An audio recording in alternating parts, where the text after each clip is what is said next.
The Return of Sherlock Holmes by Sir Arthur Conan Doyle. The Adventure of the Solitary Cyclist. Part 1. From the years 1894 to 1901 inclusive, Mr. Sherlock Holmes was a very busy man.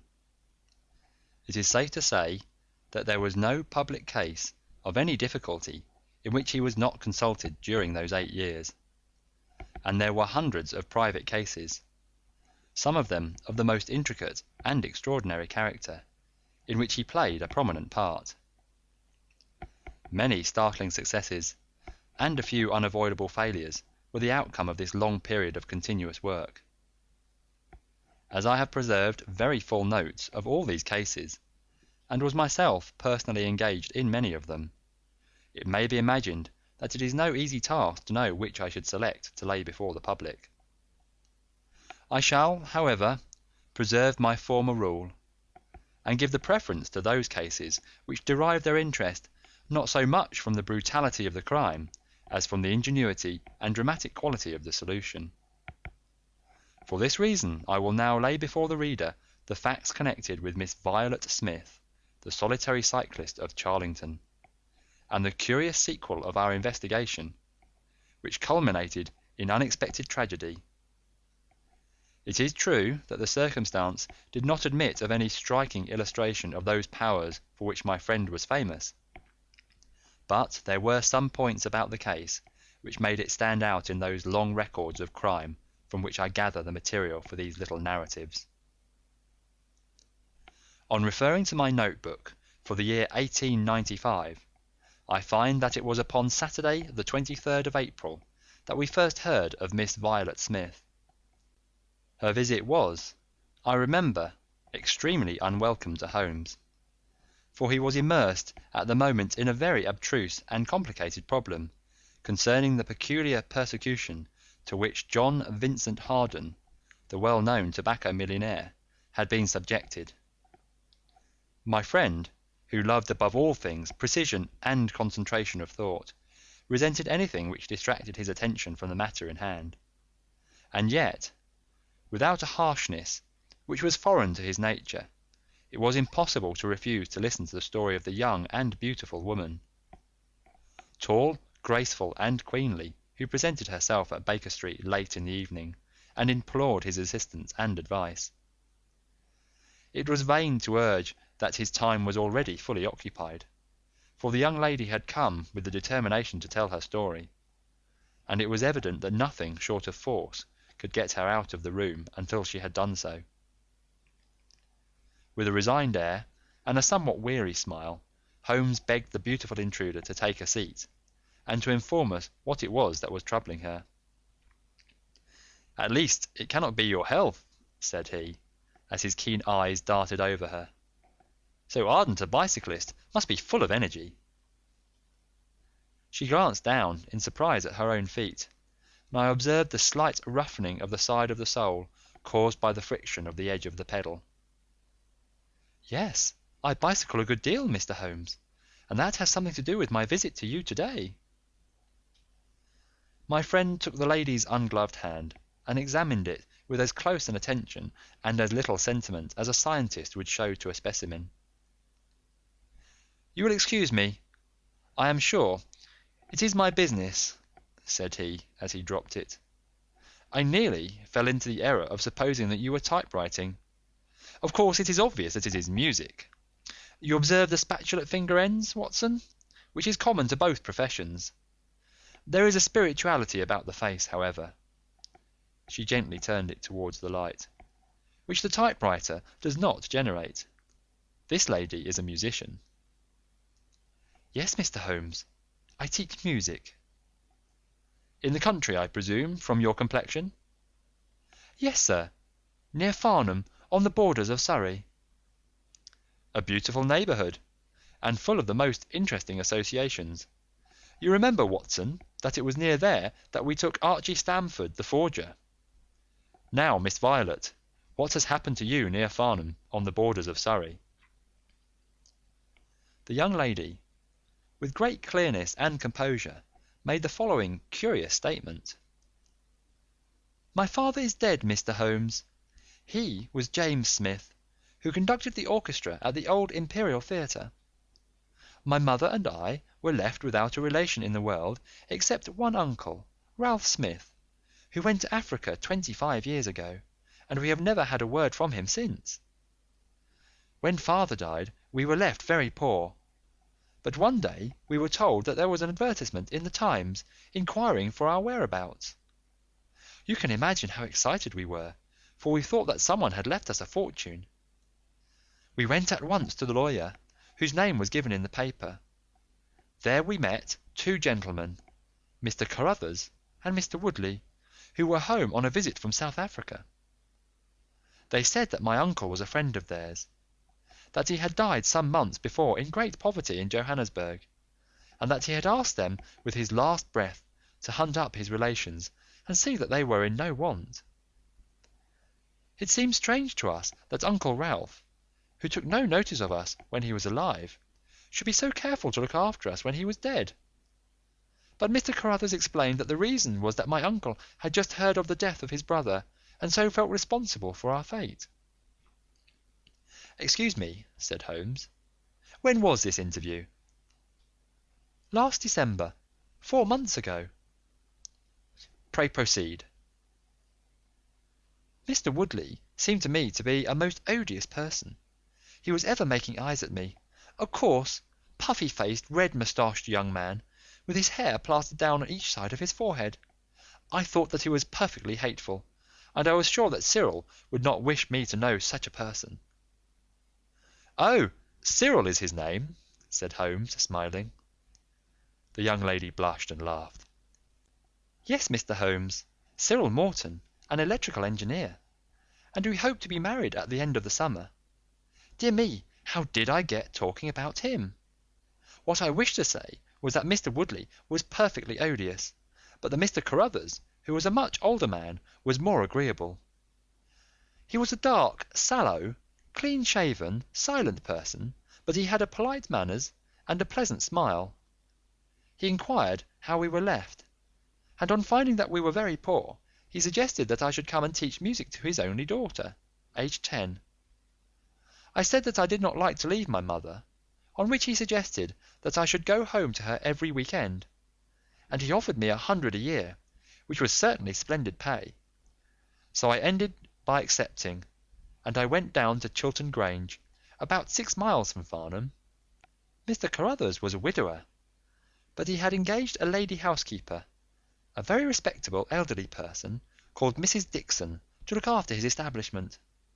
The child was a dear, and everything promised well. Mr. Carruthers was very kind and very musical, and we had most pleasant evenings together. Every week-end I went home to my mother in town. The first flaw in my happiness was the arrival of the red-moustached Mr. Woodley. He came for a visit of a week, and oh, it seemed 3 months to me. He was a dreadful person, a bully to everyone else, but to me something infinitely worse. He made odious love to me, boasted of his wealth, said that if I married him I could have the finest diamonds in London, and finally, when I had nothing to do with him, he seized me in his arms one day after dinner. He was hideously strong, and swore that he would not let me go until I had kissed him. Mr. Carruthers came in and tore him from me, on which he turned upon his own host, knocking him down and cutting his face open. That was the end of his visit, as you can imagine.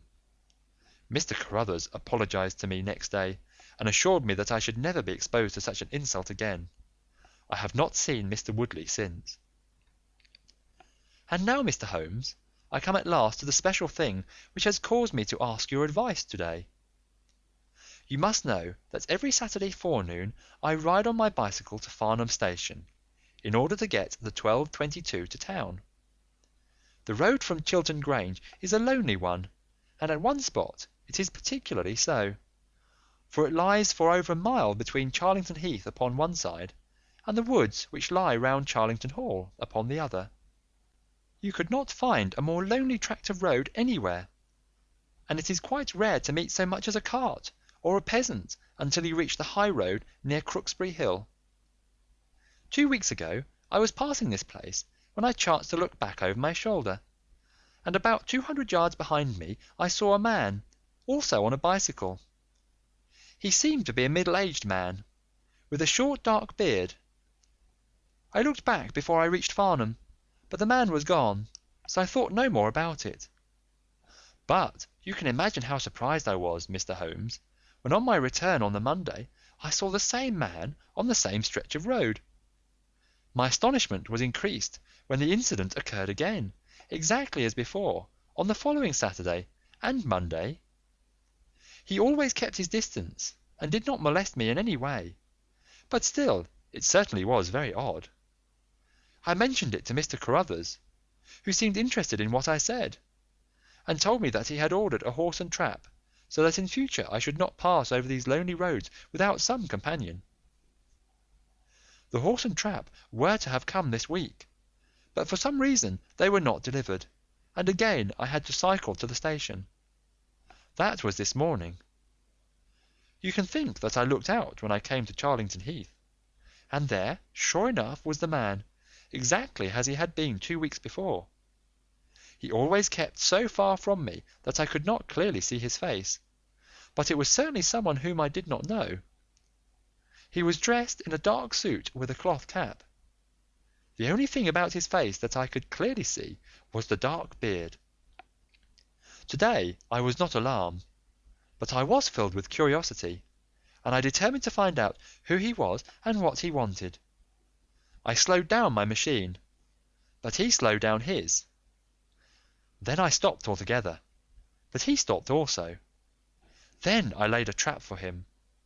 There was a sharp turning of the road, and I pedalled very quickly round this, and then I stopped and waited.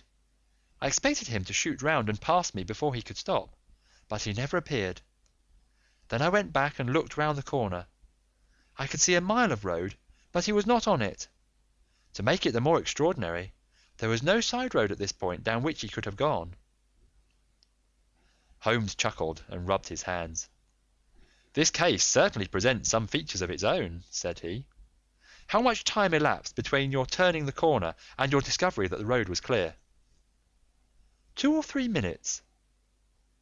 "Then he could not have retreated down the road. And you say that there are no side roads?" "None." "Then he certainly took a footpath, on one side or the other." "He could not have been on the side of the heath, or I should have seen him." "So, by the process of exclusion, we arrive at the fact that he made his way toward Charlington Hall, which, as I understand, is situated in its own grounds on one side of the road. Anything else?" "Nothing, Mr. Holmes, save that I was so perplexed that I felt I should not be happy until I had seen you and had your advice." Holmes sat in silence for some little time. "Where is the gentleman to whom you are engaged?" he asked at last. "He is in the Midland Electrical Company at Coventry." "He would not pay you a surprise visit?" "Oh, Mr. Holmes, as if I should not know him." "Have you had any other admirers?" "Several, before I knew Cyril." "And since?" "There was this dreadful man, Woodley, if you can call him an admirer." "No one else?" Our fair client seemed a little confused. "Who was he?" asked Holmes. "Oh, it may be a mere fancy of mine, but it had seemed to me sometimes that my employer, Mr. Carruthers, takes a great deal of interest in me. We are thrown rather together. I play his accompaniments in the evening. He has never said anything. He is a perfect gentleman, but a girl always knows." "Ha!" Holmes looked grave. "What does he do for a living?" "He is a rich man." "No carriages or horses?" "Well, at least he is fairly well to do, but he goes into the city 2 or 3 times a week. He is deeply interested in South African gold shares." "You will let me know any fresh developments, Miss Smith. I am very busy just now, but I will find time to make some inquiries into your case. In the meantime, take no step without letting me know. Good-bye, and I trust that we shall have nothing but good news from you." "It is part of the settled order of nature that such a girl should have followers," said Holmes. He pulled at his meditative pipe. "But for choice, not on bicycles in lonely country roads. Some secretive lover, beyond all doubt. But there are curious and suggestive details about the case, Watson." "That he should appear only at that point?" "Exactly. Our first effort must be to find who are the tenants of Charlington Hall. Then, again, how about the connection between Carruthers and Woodley, since they appear to be men of such a different type? How come they both to be so keen upon looking up Ralph Smith's relations? One more point. What sort of menage is it which pays double the market price for a governess, but does not keep a horse, although 6 miles from the station? Odd, Watson, very odd." "You will go down?" "No, my dear fellow, you will go down. This may be some trifling intrigue, and I cannot break my other important research for the sake of it. On Monday you will arrive early at Farnham. You will conceal yourself near Charlington Heath. You will observe these facts for yourself, and act as your own judgment advises. Then, having inquired as to the occupants of the hall, you will come back to me and report. And now, Watson, not another word of the matter until we have a few solid stepping stones on which we may hope to get across to our solution." We had ascertained from the lady that she went down upon the Monday by the train which leaves Waterloo at 9:50, so I started early and caught the 9:13. At Farnham Station I had no difficulty in being directed to Charlington Heath. It was impossible to mistake the scene of the young lady's adventure, for the road runs between the open heath on one side and an old yew hedge upon the other, surrounding a park which is studded with magnificent trees. There was a main gateway of lichen-studded stone, each side pillar surmounted by mouldering heraldic emblems. But besides this central carriage drive, I observed several points where there were gaps in the hedge and paths leading through them. The house was invisible from the road, but the surroundings all spoke of gloom and decay. The heath was covered with golden patches of flowering gorse, gleaming magnificently in the light of the bright spring sunshine. Behind one of these clumps I took up my position, so as to command both the gateway of the hall and a long stretch of the road upon either side. It had been deserted when I left it, but now I saw a cyclist riding down it from the opposite direction to that in which I had come. He was clad in a dark suit, and I saw that he had a black beard. On reaching the end of the Charlington grounds, he sprang from his machine and led it through a gap in the hedge, disappearing from my view. A quarter of an hour passed, and then a second cyclist appeared. This time it was the young lady coming from the station. I saw her look about her as she came to the Charlington hedge.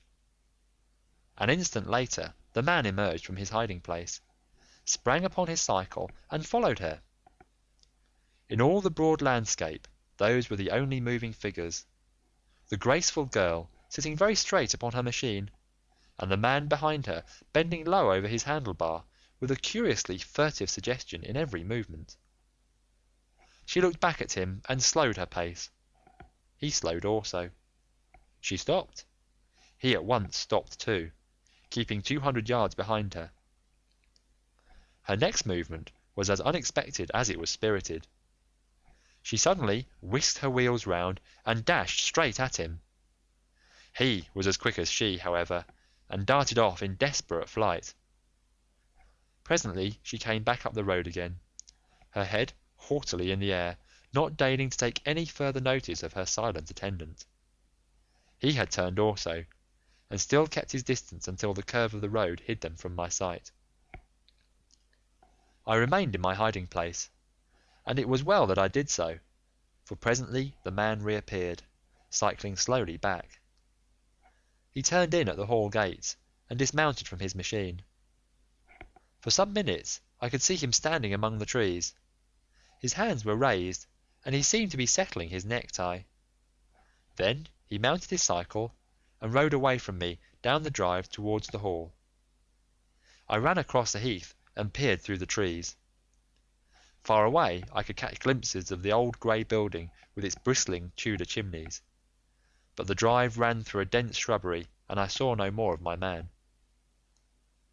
However, it seemed to me that I had done a fairly good morning's work, and I walked back in high spirits to Farnham. The local house agent could tell me nothing about Charlington Hall, and referred me to a well-known firm in Pall Mall. There I halted on my way home, and met with courtesy from the representative. No, I could not have Charlington Hall for the summer.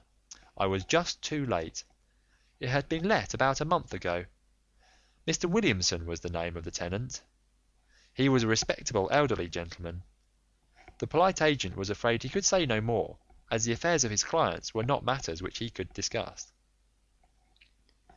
Mr. Sherlock Holmes listened with attention to the long report which I was able to present to him that evening, but it did not elicit that word of curt praise which I had hoped for, and should have valued.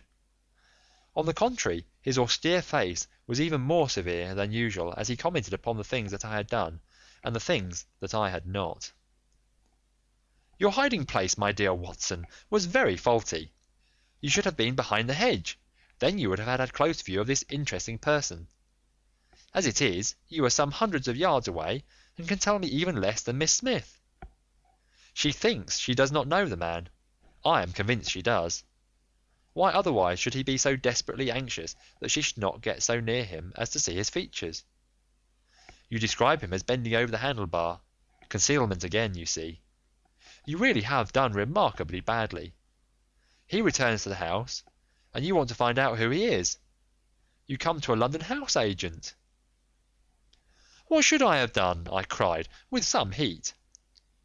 "Gone to the nearest public house. That is the centre of country gossip. They would have told you every name from the master to the scullery maid. Williamson?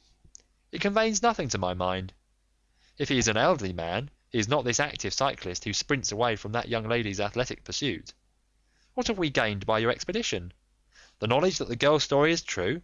I never doubted it. That there is a connection between the cyclist and the Hall? I never doubted that either. That the Hall is tenanted by Williamson? Who's the better for that? Well, well, my dear sir, don't look so depressed. We can do little more until next Saturday, and in the meantime I may make 1 or 2 inquiries myself."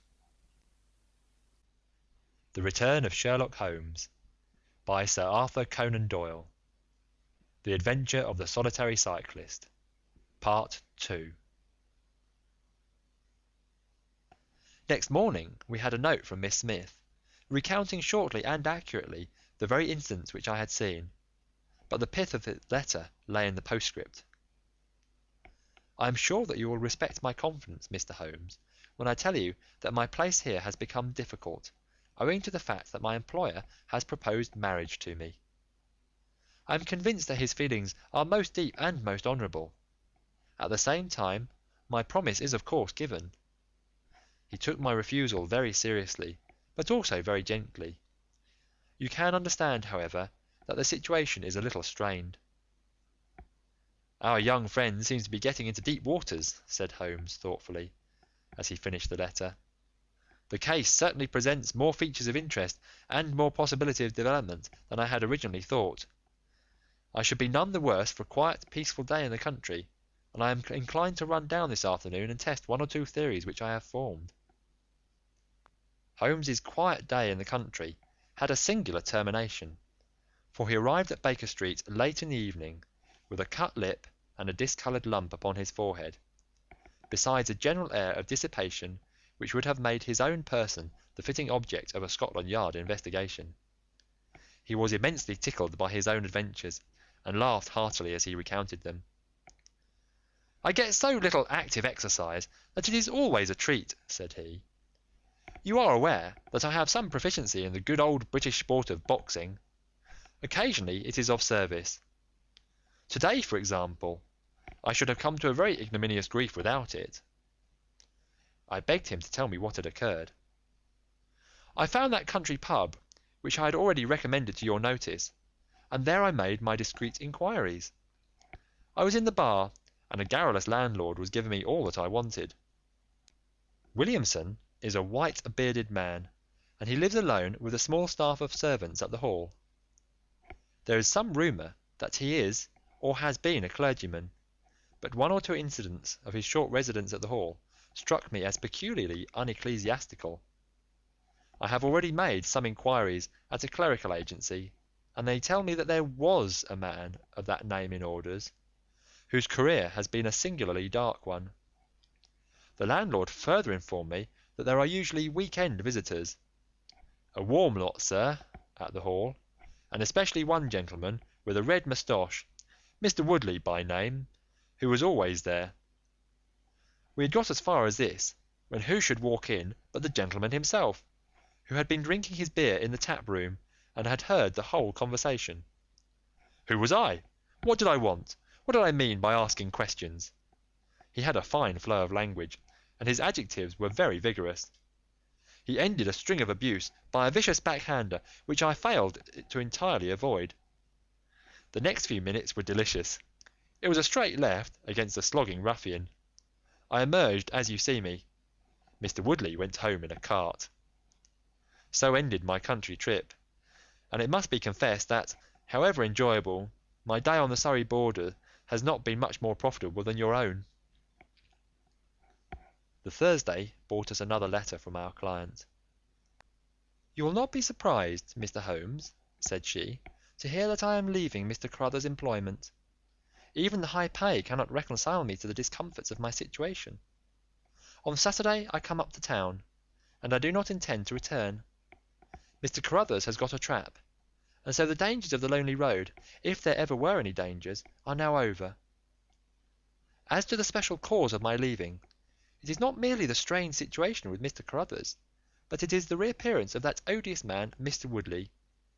He was always hideous, but he looks more awful than ever now, for he appears to have had an accident, and he is much disfigured. I saw him out of the window, but I am glad to say I did not meet him. He had a long talk with Mr. Carruthers, who seemed much excited afterwards. Woodley must be staying in the neighbourhood, for he did not sleep here, and yet I caught a glimpse of him again this morning, slinking about in the shrubbery. I would sooner have had a savage wild animal loose about the place. I loathe and fear him more than I can say. How can Mr. Carruthers endure such a creature for a moment? However, all my troubles will be over on Saturday." "So I trust, Watson, so I trust," said Holmes gravely. "There is some deep intrigue going on round that little woman, and it is our duty to see that no one molests her upon that last journey. I think, Watson, that we must spare time to run down together on Saturday morning, and make sure that this curious and inclusive investigation has no untoward ending." I confess that I had not, up to now, taken a very serious view of the case, which had seemed to me rather grotesque and bizarre than dangerous. That a man should lie in wait for and follow a very handsome woman is no unheard of thing, and if he has so little audacity that he not only dared not address her, but even fled from her approach, he was not a very formidable assailant. The ruffian Woodley was a very different person, but except on one occasion he had not molested our client, and now he visited the house of Carruthers without intruding upon her presence. The man on the bicycle was doubtless a member of those week-end parties at the Hall of which the publican had spoken, but who he was, or what he wanted, was as obscure as ever. It was the severity of Holmes's manner, and the fact that he slipped a revolver into his pocket before leaving our rooms, which impressed me with the feeling that tragedy might prove to lurk behind this curious train of events. A rainy night had been followed by a glorious morning, and the heath-covered countryside, with the glowing clumps of flowering gorse, seemed all the more beautiful to eyes which were weary of the duns and drabs and slate greys of London. Holmes and I walked along the broad, sandy road, inhaling the fresh morning air and rejoicing in the music of the birds and the fresh breath of the spring. From a rise of the road, on the shoulder of Crooksbury Hill, we could see the grim Hall bristling out from amidst the ancient oaks, which, old as they were still younger than the building which they surrounded.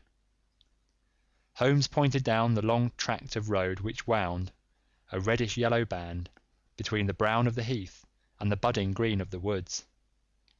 Far away, a black dot. We could see a vehicle moving in our direction. Holmes gave an exclamation of impatience. "I have given a margin of half an hour," said he. "If that is her trap, she must be making for the earlier train. I fear, Watson, that she will be past Charlington before we can possibly meet her." From the instant that we passed the rise, we could no longer see the vehicle, but we hastened onward at such a pace that my sedentary life began to tell upon me, and I was compelled to fall behind. Holmes, however, was always in training, for he had inexhaustible stores of nervous energy upon which to draw. His springy step never slowed, until suddenly, when he was 100 yards in front of me, he halted, and I saw him throw up his hands with a gesture of grief and despair. At the same instant, an empty dog-cart, the horse cantering, the reins trailing, appeared round the curve of the road and rattled swiftly towards us. "Too late, Watson, too late!" cried Holmes, as I ran panting to his side. "Fool that I was not to allow for that earlier train! It's abduction, Watson, abduction! Murder! Heaven knows what! Block the road! Stop the horse! That's right! Now jump in, and let us see if I can repair the consequences of my own blunder." We had sprung into the dog-cart, and Holmes, after turning the horse, gave it a sharp cut with the whip, and we flew back along the road. As we turned the curve, the whole stretch of road between the hall and the heath was opened up. I grasped Holmes's arm. "That's the man!" I gasped. A solitary cyclist was coming towards us. His head was down and his shoulders rounded as he put every ounce of energy that he possessed onto the pedals. He was flying like a racer. Suddenly he raised his bearded face, saw us close to him, and pulled up, springing from his machine. That coal-black beard was in singular contrast to eyes that were as bright as if he had a fever. He stared at us and at the dog-cart, then a look of amazement came over his face. "Hello! Stop there!" he shouted, holding his bicycle to block our road. "Where did you get that dog-cart? Pull up, man!" he yelled, drawing a pistol from his side. "Pull up, I say, or by George I'll put a bullet into your horse." Holmes threw the reins into my lap and sprung down from the cart. "You're the man we want to see. Where is Miss Violet Smith?" he said in his quick, clear way. "That's what I'm asking you. You're in her dog-cart. You ought to know where she is." We met the dog-cart on the road. There was no one in it. We drove back to help the young lady. Good Lord, what shall I do?" cried the stranger, in an ecstasy of despair. "They've got her, that hellhound Woodley and the blackguard parson. Come, man, come, if you really are her friend. Stand by me and we'll save her, if I have to leave my carcass in Charlington Wood." He ran distractedly, his pistol in his hand, towards the gap in the hedge. Holmes followed him, and I, leaving the horse grazing beside the road, followed Holmes. "This is where they came through," said he, pointing to the marks of several feet upon the muddy path. "Hello! Stop a minute! Who's this in the bush?" It was a young fellow, about 17, dressed like an ostler, with leather cords and gaiters. He lay upon his back, his knees drawn up, a terrible cut upon his head. He was insensible, but alive. A glance at his wound told me that it had not penetrated the bone. "That's Peter, the groom," cried the stranger. "He drove her. The beasts have pulled him off and clubbed him. Let him lie. We can't do him any good, but we may save her from the worst fate that can befall a woman." We ran frantically down the path, which wound among the trees. We had reached the shrubbery which surrounded the house when Holmes pulled up. "They didn't go to the house. Here are the marks, on the left, here, beside the laurel bushes. Ah, I said so." As he spoke, a woman's shrill scream, a scream which vibrated with a frenzy of horror, burst from the thick green clump of bushes in front of us. It ended suddenly on its highest note with a choke and a gurgle. This way! They are in the bowling alley!" cried the stranger, darting through the bushes. "Ah, the cowardly dogs! Follow me, gentlemen! Too late, by the living Jingo!" We had broken suddenly into a lovely glade of greensward, surrounded by ancient trees. On the farther side of it, under the shadow of a mighty oak, there stood a singular group of 3 people. One was a woman, our client, drooping and faint, a handkerchief around her mouth. Opposite her stood a brutal, heavy-faced, red-moustached young man, his gaitered legs parted wide, one arm akimbo, the other waving a riding crop, his whole attitude suggestive of triumphant bravado. Between them an elderly, grey-bearded man, wearing a short surplice over a light tweed suit, had evidently just completed the wedding service, for he pocketed his prayer book as we approached, and slapped the sinister bridegroom upon the back in jovial congratulations. "They're married?" I gasped. "Come on," cried our guide, "come on!" He rushed across the glade, Holmes and I at his heels. As we approached, the lady staggered against the trunk of the tree for support. Williamson, the ex-clergyman, bowed to us with mock politeness, and the bully Woodley advanced with a shout of brutal and exultant laughter. "You can take your beard off, Bob," said he. "I know you right enough. Well, you and your pals have just come in time for me to be able to introduce you to Mrs. Woodley." Our guide's answer was a singular one. He snatched off the dark beard which had disguised him and threw it on the ground, disclosing a long, sallow, clean-shaven face below it. Then he raised his revolver and covered the young ruffian who was advancing upon him with his dangerous riding crop swinging in his hand. "Yes," said our ally, "I am Bob Carruthers, and I'll see this woman righted if I have to swing for it. I told you what I'd do if you molested her, and by the Lord, I'll be as good as my word." "You're too late. She's my wife." "No, she's your widow." His revolver cracked, and I saw the blood spurt from the front of Woodley's waistcoat. He spun round with a scream, and fell back upon his back, his hideous red face turning suddenly to a dreadful mottled pallor. The old man, still in his surplice, burst into such a string of foul oaths as I have never heard, and pulled out a revolver of his own. But before he could raise it, he was looking down the barrel of Holmes's weapon. "Enough of this," said my friend coldly. "Drop that pistol. Watson, pick it up. Hold it to his head. Thank you. You, Carruthers, give me that revolver. We'll have no more violence. Come, hand it over." "Who are you, then?" "My name is Sherlock Holmes." "Good Lord!" "You have heard of me, I see. I will represent the official police until their arrival. Here you," he shouted to a frightened groom who had appeared at the edge of the glade. "Come here, take this note as hard as you can ride to Farnham."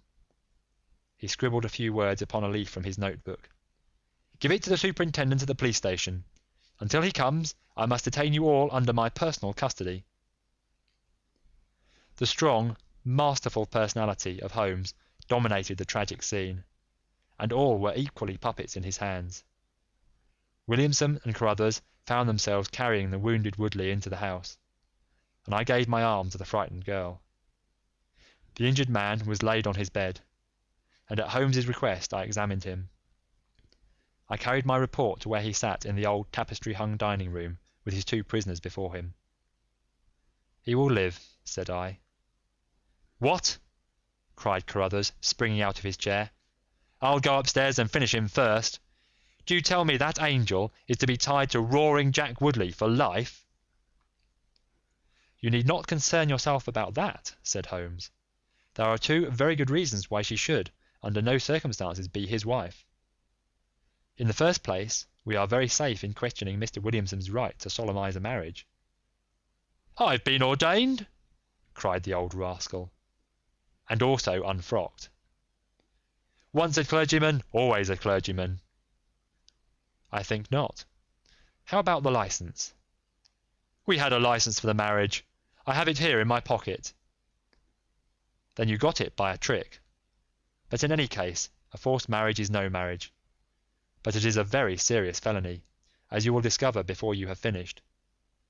You'll have time to think the point out during the next 10 years or so, unless I am mistaken. As to you, Carruthers, you would have done better to keep your pistol in your pocket." "I begin to think so, Mr. Holmes. but when I thought of all the precautions I had taken to shield this girl, for I loved her, Mr. Holmes, and it is the only time that ever I knew what love was, it fairly drove me mad to think that she was in the power of the greatest brute and bully in South Africa, a man whose name is a holy terror from Kimberley to Johannesburg. Why, Mr. Holmes, you'll hardly believe it, but ever since that girl has been in my employment, I never once let her go past this house, where I knew the rascals were lurking, without following her on my bicycle, just to see that she came to no harm. I kept my distance from her, and I wore a beard, so that she would not recognise me, for she is a good and high-spirited girl, and she wouldn't have stayed in my employment long if she had thought that I was following her about the country roads. Why didn't you tell her of her danger? Because, then again, she would have left me, and I couldn't bear to face that. Even if she couldn't love me, it was a great deal to me just to see her dainty form about the house, and to hear the sound of her voice. Well, said I, you call that love, Mr. Carruthers, but I should call it selfishness. Maybe the two things go together. Anyhow, I couldn't let her go. Besides, with this crowd about, it was well that she should have someone near to look after her. Then, when the cable came, I knew they were bound to make a move. What cable? Carruthers took a telegram from his pocket. That's it, said he. It was short and concise. The old man is dead. Hum, said Holmes. I think I see how things worked, and I can understand how this message would, as you say, bring them to a head. But while you wait, you might tell me what you can. The old reprobate with the surplice burst into a volley of bad language.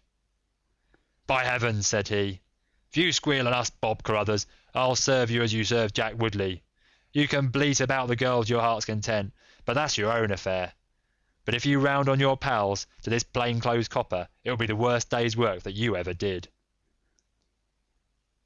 Your reverence need not be excited, said Holmes, lighting a cigarette. The case is clear enough against you, and all I ask is a few details for my private curiosity. However, if there's any difficulty in your telling me, I'll do the talking, and then you will see how far you have a chance of holding back your secrets. In the first place, 3 of you came from South Africa on this game. You, Williamson, you, Carruthers, and Woodley. Lie number 1, said the old man. I never saw either of them until 2 months ago, and I have never been in Africa in my life, so you can put that in your pipe and smoke it, Mr. Busybody Holmes. What he says is true, said Carruthers. Well, well, 2 of you came over. His reverence is our own home-made article. You had known Ralph Smith in South Africa. You had reason to believe he would not live long. You found out that his niece would inherit his fortune. How's that, eh? Carruthers nodded, and Williamson swore. She was next of kin, no doubt, and you were aware that the old fellow would make no will. Couldn't read or write, said Carruthers.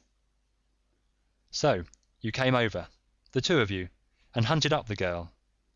The idea was that one of you was to marry her, and the other have a share of the plunder.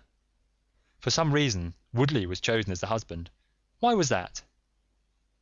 We played cards for her on the voyage. He won. I see.